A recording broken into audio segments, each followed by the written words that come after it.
Hello, जय हिंद दोस्तों। आज हमारे इस देश में इतनी बड़ी आंदोलन हो रही है कि आप सोचकर आश्चर्य करेंगे। सोचकर देखकर लोगों को आश्चर्य हो रहा है कि आखिर ये भारत में हो क्या रहा है। यूँ बोले कि हमारा देश अब बर्बाद होने जा रहा है, पूरी तरह से बर्बाद होने जा रहा है।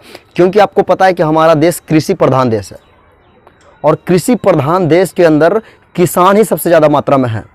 और आपको बता देना चाहते हैं कि हमारे इस देश में 70% लोग किसान फैमिली से बिलोंग करते हैं, यानी कि 70% लोग किसान हैं।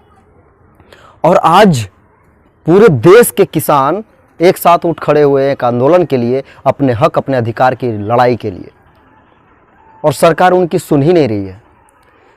ऐसा लग रहा है कि सरकार को कुछ समझ ही नहीं आ रहा है, सरकार के कानों तक आवाज़ जा ही नहीं रहा है। आपको ये वीडियो देखकर बहुत दया आएगी, आपका दिल द्रवित हो जाएगा इस वीडियो को देखकर। छोटा सा नन्हा सा प्यारा सा बच्चा भी आंदोलन में अपने हक के लिए, अपने अधिकार के लिए कैसे सरकार से लड़ रहा है, सरकार से कैसे अपनी मांग को रख रहा है, देखिएगा।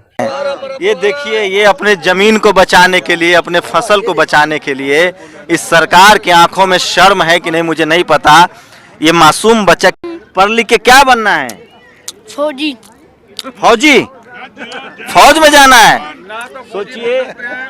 सोचिए ये फौज में जाना चाहते हैं। आज सरकार ने किस बाप बेटे को लड़ा दिया। किसान का बेटा फौजी होता है और आज फौजी जो है, जवान जो है, वो किसान के खिलाफ खड़ा है। मेरे दोस्त, कहा जाता है कि इतिहास हर 100 साल में एक बार दोहराया जाता है और आज 100 सालों के बाद फिर से इतिहास दोहरा रहा है। एक समय था जब महात्मा गांधी अंग्रेजों से असहयोग आंदोलन को लेकर पूरे देश को बचाए थे। आज फिर से हमारे किसान भाई मिलकर हमारे इस देश को बचाना चाहते हैं। क्योंकि मुझे पता है कि किसान सिर्फ अपने पेट के लिए नहीं कर रहे हैं। यदि अपने पेट के लिए सिर्फ किसान लड़ते ना, तो उनके पास खेत है, उन्हें खेती करना आता है, वे खेती करते अपने पेट के लिए, अपने परिवार के लिए अनाज आसानी से उगा सकते हैं। वो लोग की क्या जरूरत है उन्हें आंदोलन करने की। लेकिन हमारे किसान भाई सिर्फ अपने लिए नहीं जीते हैं, पूरे देश के लिए जीते हैं। और ये सदियों से चलता आ रहा है। इतिहास गवाह है कि हमारा किसान और जवान ही हमारे इस देश को आज तक बचा के रखा है। और जो किसान मेरे लिए सोच रहे हैं, आपके लिए सोच रहे हैं, पूरे देश के लिए सोच रहे हैं, यदि वो किसान के साथ में हम नहीं आएंगे तो हमारा देश बहुत ही जल्द बर्बादी को देखने वाला है। इस बात को आप गांठ बांध करके अपने दिमाग में बैठा लीजिए कि जिस तरह से ये प्रोटेस्ट कर रहे हैं, जिस तरीके से सरकार का बिहेव इन लोगों के साथ में हो रहा है, ऐसा लग रहा है कि जैसे हम ये किसान हमारे इस देश के हैं ही नहीं। मेरे दोस्त, मैं आपको पूछना चाहता हूं कि लोकतांत्रिक देश है हमारा, जहां जनता का शासन जनता के लिए, जनता के द्वारा चुने गए प्रतिनिधि करते हैं और जनता के हित में करते हैं सारा काम। और आज यदि सरकार कोई कानून ला रही है जिससे पूरी जनता खुश नहीं है, पूरा देश खुश नहीं है, तो फिर सरकार को उस कानून को वापस करने में क्या प्रॉब्लम हो रही है, क्या दिक्कत हो रही है? सरकार पता नहीं क्या सोचकर ये कानून लाई है। और जब सरकार का बार बार यही कहना है कि ये जो कानून है ये किसानों के लिए लाभदायक होगा, मैं आपसे पूछना चाहता हूं कि हमारे पूरे देश में सभी किसान अनपढ़ तो नहीं है, सभी किसान गंवार तो नहीं है। बहुत ऐसे किसान हैं जो अच्छे डिग्री लिए हुए हैं, अच्छी जानकारी है, अच्छी नॉलेज है। और मैं आपको बताना चाहता हूं कि सत्ता में बैठी सरकार से भी एक अच्छी समझ रखने वाले किसान है हमारे इस देश के किसान।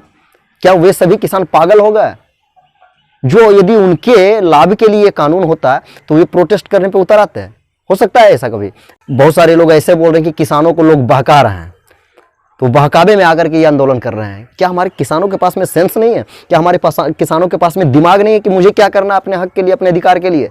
इतना सेंस नहीं है। पागल थोड़ी है हमारे किसान भाई, और सभी के सभी थोड़ी पागल हो जाएंगे।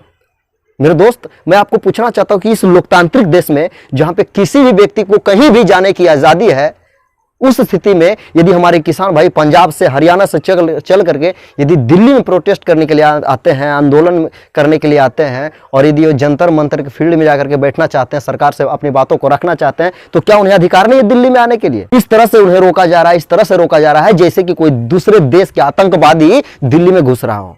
ऐसा बिहेव सरकार कर रही है हमारे किसानों के साथ में। ये क्या हो रहा है? क्या हो रहा है? ये तानाशाही नहीं तो और क्या है? जितने सख्ती से सरकार हमारे किसान भाइयों को दिल्ली आने से रोक रही है ना, उतने सख्ती से यदि वो बॉर्डर पे इतने सख्ती दिखाए हुए होते ना, तो आज ये इतनी बड़ी पुलवामा हमले नहीं होते हमारे इस देश में। इतने जवान, जितने जवान हमारे इस बॉर्डर पे शहीद हो रहे हैं ना, इतने जवान शहीद नहीं होते यार। बॉर्डर पे देश के लिए जवान मर रहे हैं और पूरे देश के लिए खेतों में किसान मर रहे हैं। देश को यही दोनों तो बचा रखे हैं, ये दोनों के दोनों मर रहे हैं। और सरकार ये कर रही है कि इतनी बड़ी आंदोलन नहीं करना चाहिए किसानों को, किसान पागल हो गए हैं, इतनी बड़ी आंदोलन नहीं करना चाहिए क्योंकि अभी कोरोना का टाइम है। अब सोचिए कि सरकार आपको पागल नहीं बना रही है, पूरे देश को पागल नहीं बना रही है, तो क्या कर रही है। अभी फिलहाल हमारे इस बिहार में इलेक्शन हुआ और आप सभी लोगों ने देखा कि इलेक्शन में किस तरह से रैलियां हुई, कितनी ज़्यादा भीड़ हुई, कितने ज़्यादा से ज़्यादा लोग इकट्ठे हुए एक जगह। जब कोई नेता आते थे तो उन्हें देखने के लिए, उनकी भाषण को सुनने के लिए, और रैलियां में एक दूसरे के पीछे कितनी भगदड़ मचाते हुए लोग, एकदम घमासान लोगों का भीड़ था। आप तो खुद देखे होंगे अपनी आंखों से, और मैं भी देखा हूं, और मैं खुद उस रैली का हिस्सा भी बना हूं। मैं आपको बताना चाहता हूं कि उस टाइम में कोरोना नहीं था, उस टाइम में कोरोना का कोई डर नहीं था, क्योंकि काम किसका था, काम सरकार का था, काम राजनेताओं का था।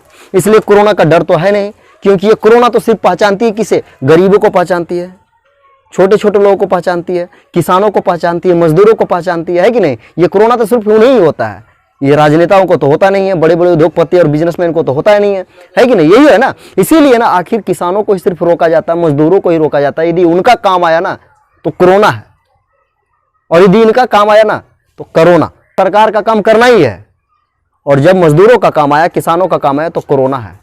जो किसान अनाज उगा रहे हैं, यदि वे अनाज खा रहे हैं ना बैठकर आंदोलन में, अपने ही उगाया हुआ अनाज खुद यदि खा रहे हैं, टीवी न्यूज चैनल वाले, मीडिया वाले आकर के ये पूछते हैं कि आखिर आप लोग का फंडिंग, इतनी बड़ी फंडिंग हो कहां से रही है, कौन कर रहा है।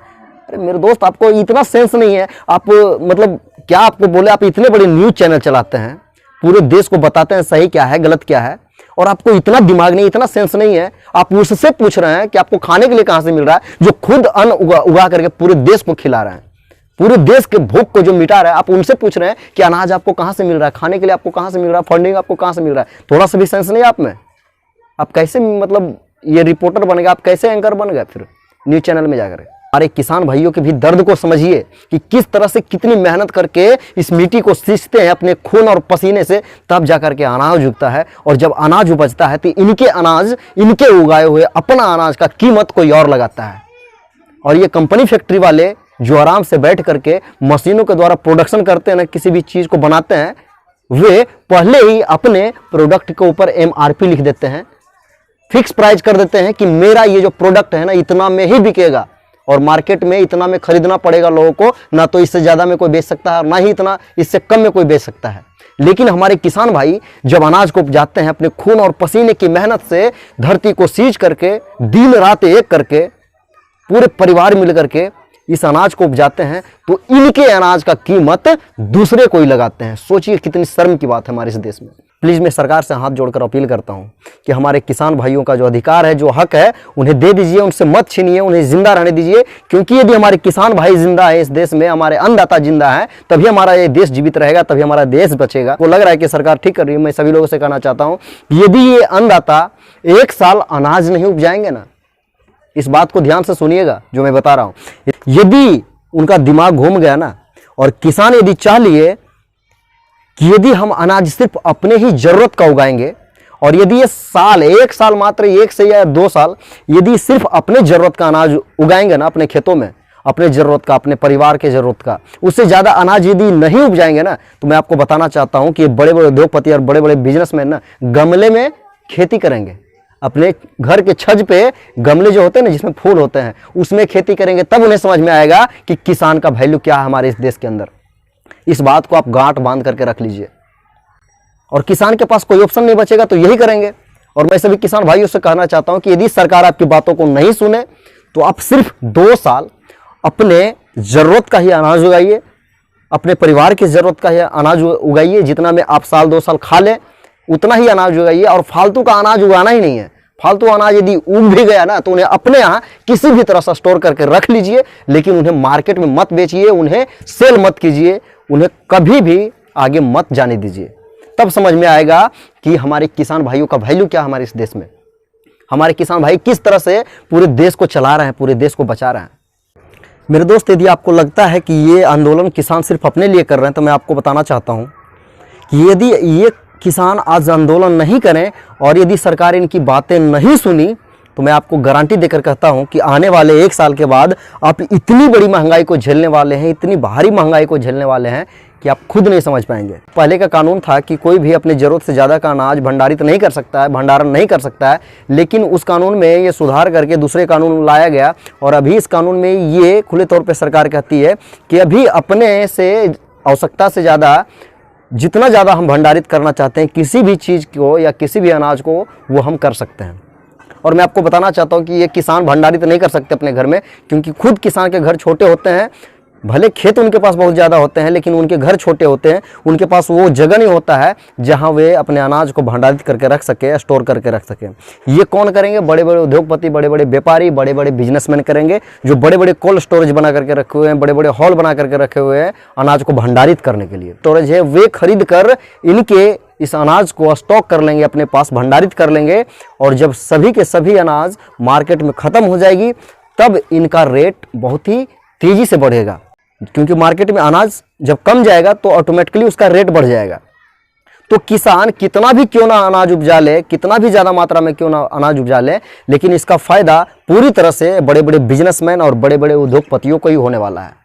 और यदि वो स्टोर करके रख लिए अपने पास ना, तो महंगाई इतनी तेज़ी बढ़ेगी कि आप अनाज खरीद नहीं पाएंगे, आप खा नहीं पाएंगे।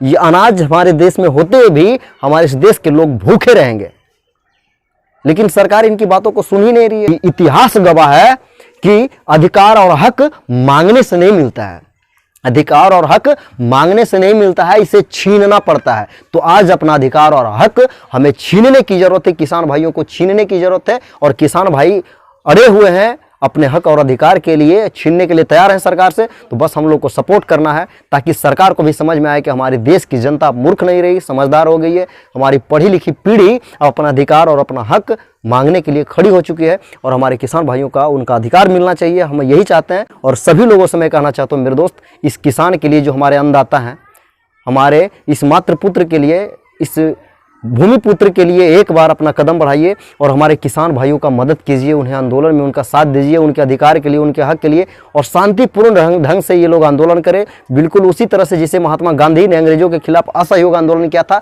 शांतिपूर्ण ढंग से लोग को आंदोलन करना है, किसानों का साथ देना है, ताकि सरकार इनकी बातों को जल्दी सुने। फिर मिलते हैं आपको एक नई वीडियो में, तब तक के लिए जय हिंद, जय भारत, जय जवान, जय किसान।